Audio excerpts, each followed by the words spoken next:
So this is my third vlog, and I had no idea what to do for it, and then on Tuesday, the other day, I went on my time hop and I saw that I had posted a picture of this thing, which is the card from when I booked my tattoo. I kind of thought I would make a video about my tattoo and the reasons I got it and stuff, because it's nearly a year since I got it, so it's nearly my tattoo's birthday. Happy birthday, tattoo! There's a big story behind why I got my tattoo, and I kind of wanted to share it with you. My story behind my tattoo isn't an easy one to tell. It's one I haven't really told many people. When I got my tattoo, I put briefly the story on my Facebook and on my Tumblr, but I didn't really put the depths, and I'm going to try and go into depth in this video because I think it might help someone. So on the 13th, no, that was the day, yeah, on the 13th of February, I ran along with my best friend and got my tattoo done, and I don't care what people say, it hurt.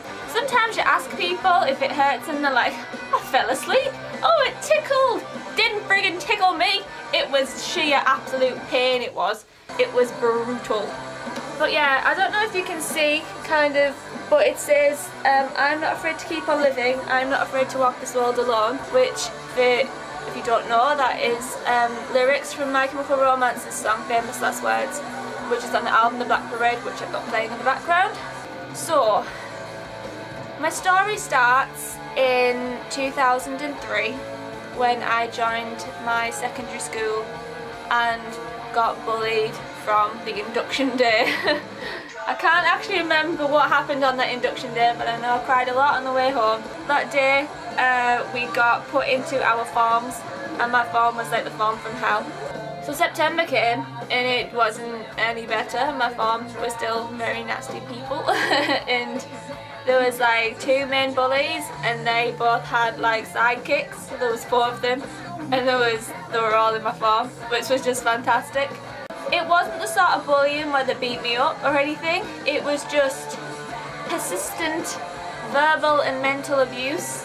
I mean, I always try, even now I try and figure out why they bullied me, but bullies never have a reason, and that's something I have come to realise in my grand age of 22, that bullies never genuinely have a reason to bully anyone apart from the fact that they feel like shit themselves.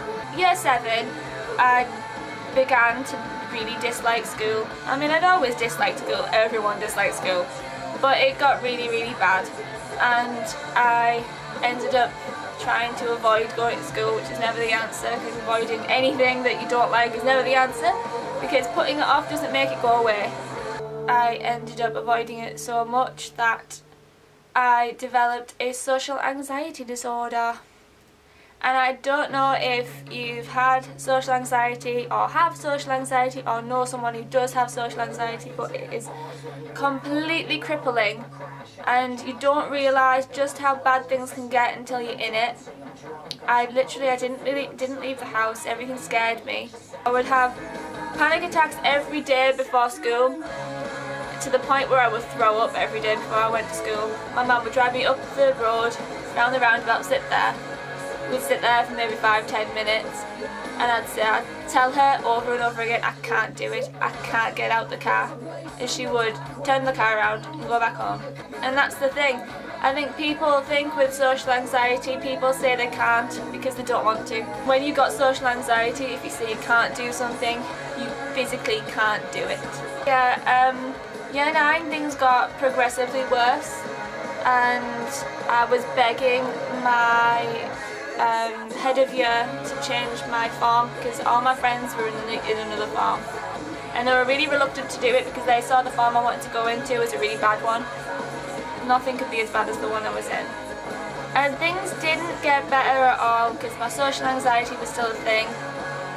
And I had my lowest point in 2006. Came home from school ill with anxiety, and my family were just furious with me because they couldn't understand what was happening, why I couldn't go to school, why I was hurling every day, why I was having panic attacks every day. I mean, I knew it was because of the bullies, but they didn't understand why I couldn't get over it. I just felt at a complete loss with everything. My friends and my family didn't understand. I didn't understand either. That's what made it worse. I couldn't understand why I couldn't just be normal. I just wanted to be normal. I wanted to go to school and do things that everyone else did. And I couldn't. This is really difficult. I want to tell it though. So yeah, 2006 I came home and I was really upset. I was so angry with myself and so upset with myself, and I just didn't want to be there. I didn't want to live. I was too scared to live, and I was sick of feeling like I was on my own, and it frightened me. I didn't want to be alone, and I didn't want to live. I contemplated running away. I just didn't want to be here anymore. But the one thing that kept me going was the fact that My Chemical Romance's Black Parade album, this very album we're listening to right now, that came out the week after this had happened. Like, this had happened on the Monday. The next Monday, this album came out, and it was that shred of hope that kept me going. The fact that I knew that I was going to be able to hear this album in a week's time was enough to keep me going. The thought of this album coming out was the only thing that kept me hanging on, and thankfully I did hang on. The Monday came, and I went and I bought this, and I remember because it was another day I was meant to be at school, and I didn't. My mum took me to HMV instead, and I bought this album, and I had in my bag, I took my personal CD player, and after we went to town and bought this, we went to my nana's house. So I sat there in my little chair in the corner, put this CD inside my CD player and sat and soaked it in.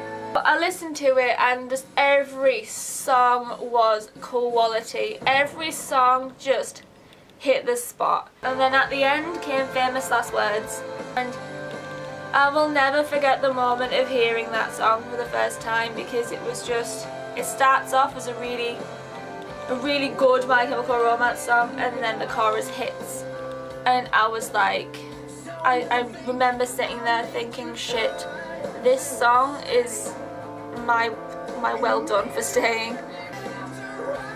Just the chorus, that I am not afraid to keep on living, I am not afraid to walk this world alone, and I was like, oh my god. And I wanted that. I wanted that. I wanted to be not afraid to keep on living, and I wanted to be not afraid to walk this world alone. Because just the week before, I had been too scared to live, and I had been too scared to be alone. So that song was just, it really struck me. And I thought in that same moment, I'm gonna get them words tattooed on me when I get through this. Times would get hard, and I would think, I am not afraid to keep on living, I am not afraid to walk this world alone, and I would power through. I'd heard this album, I'd soaked it in, I'd heard Famous Last Words, and that was the turning point in my life. And I said to myself, I'm going to do everything I possibly can to make it so I can say them lyrics and mean them. And I'm so thankful. I'm so thankful for My Chemical Romance. And I know it's proper cliche that a band can save your life, but literally they did. Like, I know they didn't. They just wrote songs and I took what I wanted from them. But I don't know what I would have done without them. I really don't. That was my long-term goal at that point. I had no other goals. Not to finish school, not to get good grades, not to do anything of any actual importance, but to keep them lyrics in me and to fulfill the goal of being able to say them. I went to counselling, and I had cognitive behavioural therapy, and cognitive behavioural therapy was a massive turning point in my life. Like, it helped me so much. It took my fears and thrust them at me, and it was scary as shit at the time, but it was exactly what I needed. I didn't realise how much I was going to have to work with this therapy. Like, I didn't realise just how much work was involved. But I did it, and I really worked my ass off. I pushed all of my boundaries, and it was the most difficult and most amazing thing I've ever done. And then My Chemical Romance broke up, and it was like everything I'd worked towards had just crashed to the ground. I remember the day very clearly, because it was like, it felt to me as if I'd lost a loved one. It was like as if my best friend had just died. And I couldn't believe it, and I couldn't believe the massive sense of alone that I had. I spent most of the day crying. Most of the day crying, and most of the days, weeks, and months afterwards crying. Every time I'd listen to them, look, my eyes are filling up right now. How stupid is this? Oh dear God. Oh, holy shit, man. I can't cry. It could have been easy to slip back into my old ways again, because I felt like my main support system had gone. But what I realised was I am my own support system, and I didn't need My Chemical Romance. I said to myself, if I could go, if I can do this successfully without My Chemical Romance, then I'm sorted.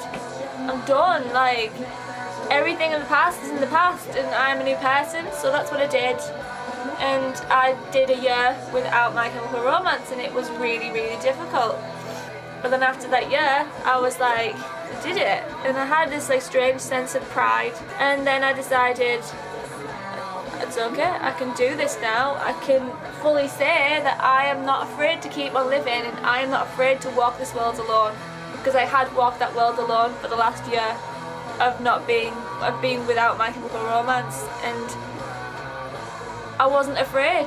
I wasn't afraid to do that. I wasn't afraid to go to McDonald's and order food. I wasn't afraid to get on a bus. I wasn't afraid to ask people stuff. I wasn't afraid to put my hand up in class. I wasn't afraid to do anything anymore, and that was really liberating. Now it's been a year since I got this tattoo, and it's also been a year since I've had a panic attack, which is awesome. And I'm so proud of myself, because I've got like coping methods and stuff, and this tattoo, and it all helps. And it's just amazing really to think what has happened and what I've done with it. I think that if bad things happen to you in life, you can let it go two ways. You can either let it destroy you, or you can let it make you stronger. Luckily mine made me stronger. It nearly ruined me, but just about. Changed my mind, and it made me a lot stronger, and now I am studying counselling, and I intend to be a school counsellor, so I can go back and I can help the kids that didn't get help, like me. No one helped me in my school, and I want to go be that person who does help someone, even if it's just one person. And I also think that's kind of why I've done this video, because if you're suffering from social anxiety, then you're gonna get through. I can guarantee you can get through, because it's so difficult, but it's possible. I am proof that it's possible, and it's not easy. It's the most difficult thing ever, but I've done it. I've done it, and I'm on the other side. I mean, things still scare me. I still get like palpitations when I have to speak in class. I still get scared of silly things like ordering food, talking to people. It still all scares me. It's still there. I'll always be scared of them things, but I don't let it overtake me anymore. So yeah, thank you for watching, and it means a lot that you took the time to put up with my face and my silly hair, and my purple lipstick, and my story. Thank you.